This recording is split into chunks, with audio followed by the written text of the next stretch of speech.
कुछ बहुत ही बड़ी चीज पढ़ने वाले हैं और बहुत चीज पढ़ने वाले हैं। देखो करंट किस पे डिपेंड करता है? करंट इमेजिन करो ये मेरी बैटरी थी, ये मेरी बैटरी। आपका एक सेल होता है ना, एक टाइम बाद वो डिस्चार्ज हो जाता है जब आप नया सेल लगा। तो कभी आपने सोचा है कि सेल डिस्चार्ज हुआ इसका मतलब क्या हुआ है? क्वेश्चन आ सकता है कि भाई आपका एक सेल है, मान लो चिंटू लाल था, उस चिंटू लाल का हमारा सेल खराब हो गया, तो चिंटू लाल ने क्या करा, उस सेल को बदल दिया। तो उसने ऐसा क्यों करा? This can be the question, क्यों हुआ? तो उसका सिंपल सा आंसर है, जब हमारा जो डेड सेल होता है उसका जो पोटेंशियल डिफरेंस होता है वो जीरो होता है, और जब पोटेंशियल डिफरेंस जीरो होता है तो सर्किट में कोई भी करंट फ्लो नहीं करेगा, मतलब करंट जीरो होगा। क्या ये चीज आपको क्लियर है? ये चीज आपको क्लियर है? जल्दी बताओ, करें करें, चमका की नहीं, जल्दी बताएं। ठीक है, ठीक है। हाँ, इसका मतलब ये है कि भैया डेड सेल क्या होता है? डेड सेल वो होता है जिसका पोटेंशियल जीरो होता है, पोटेंशियल जीरो होता है मतलब करंट जीरो होता है। इसका मतलब ये है कि करंट डिपेंड ऑन पोटेंशियल। भैया क्या मेरा करंट पोटेंशियल पे डिपेंड करता है? तभी तो जब मेरा वोल्टेज जीरो हुआ तो करंट भी जीरो हो गया। हाँ भैया, इसका मतलब potential depends on the current. बहुत बढ़िया लॉजिक लगा भाई। अगर अब इमेजिन करो अगर मैंने दो बैटरी को जोड़ा, दो बैटरी को मैंने ऐड कर दी, एक सेल और दो, मैंने जैसे अपने रिमोट के अंदर दो सेल रखे हैं, ऐसे मैंने दो सेल रखे। अब क्या उससे जो करंट जाएगा उसको मान लो आई, ठीक है आई। अब दूसरे केस के अंदर मैंने तीन सेल को ज्वाइन कर दिया, तीन सेल को ज्वाइन करने से क्या हुआ? पोटेंशियल बढ़ा, और पोटेंशियल बढ़ने से क्या होगा? करंट भी बढ़ेगा। तो क्या मैं ये बोल सकता हूँ कि जब मैंने दो सेल को ऐड करा तो जो करंट आया था वो करंट कम था इसके कंपैरिजन।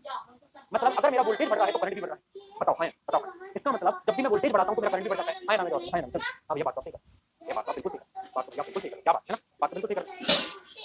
इसका मतलब है कि हमारा potential is directly proportional to the, क्या कह रहा हूँ, क्या कह V is directly proportional to the current. ये आया कहां से? जो हमने एक बैटरी लगाई तो करंट कम था, दो बैटरी लगाई तो करंट, तीन बैटरी लगाई तो करंट। इसका मतलब अगर V बढ़ेगा तो I भी बढ़ेगा। आए ना में जवाब देंगे मित्रों? हां भैया जी आगे बढ़ते हैं। तो इसका यहां से हमारी ओम्स लॉ की शुरुआत होती है। ओम्स लॉ इतना केवल ये कहता तेज है, केवल ये कहता चिल्लाता है कि V है is directly proportional to the कि R। अगर मैं इसकी डेफिनेशन बताऊं तो हेडफोन लगाया हुआ इस है। डेफिनेशन को पढ़ो, और डेफिनेशन ये कहती है कि so long as the circuit remains the same the potential difference is directly proportional to the current. याद रखना, इसके अंदर सबसे ज्यादा इंपॉर्टेंट पॉइंट है जिसमें आपके नंबर कट सकते हैं। पहली बता रहा हूं और मैं आपको चेतावनी दे रहा हूं, जो बच्चा सुनने के बाद भी बोर्ड में गलत करके आएगा वो तो भूल गलती है। 90% लोग लिख जाते हैं क्वेश्चन आएगा डिफाइन ओम्स लॉ, कहेंगे भैया V प्रोपोर्शनल टू I होता है, यही तो ओम्स लॉ होता है। नहीं, ये जो पॉइंट है ना कि सर्किट रिमेन्स द सेम, जब तक मेरा सर्किट रिमेन सेम रहेगा, सर्किट एक ही रहेगा, जब तक मेरी पोटेंशियल और current directly proportional. This is the full definition. क्या आपको लोग बताएंगे नहीं ऐसी पूरी डेफिनेशन? हर कोई ऊपर से पढ़ा देता है कि potential directly proportional to I होता है। अरे ये तो बता दो कि सर्किट सेम रहना चाहिए। अब इस प्रोपोर्शनलिटी के साइन को हटाने के लिए हमें कांस्टेंट लेते हैं और वो कांस्टेंट होता है R, और इस R को हम क्या बोलते हैं? इस R को हम बोलते हैं रेजिस्टेंस। क्या बोलते हैं? रेजिस्टेंस। ठीक है, क्लियर क्लियर क्लियर।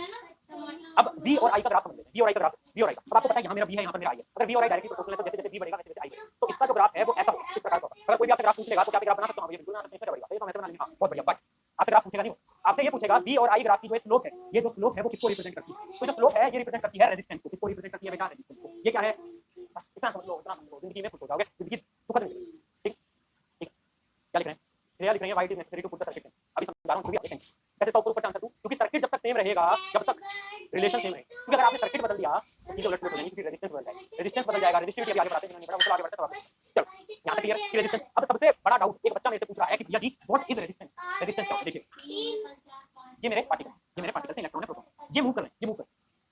जो फोर्स इन पार्टिकल को मूव होने से रोकेगी, जो कि इनकी उल्टी डायरेक्शन में फोर्स लगाएगी, वो क्या होता है? वो होता है रेजिस्टेंस। एक एग्जांपल से समझाता हूं, तुम सब रिलेट भी कर पाओगे। आप सबका गोल क्या है? गोल कमेंट करना। 12th क्लास के 10th क्लास में कितने नंबर लाए? कितने नंबर लाए? 98 95 90 कितने लाए?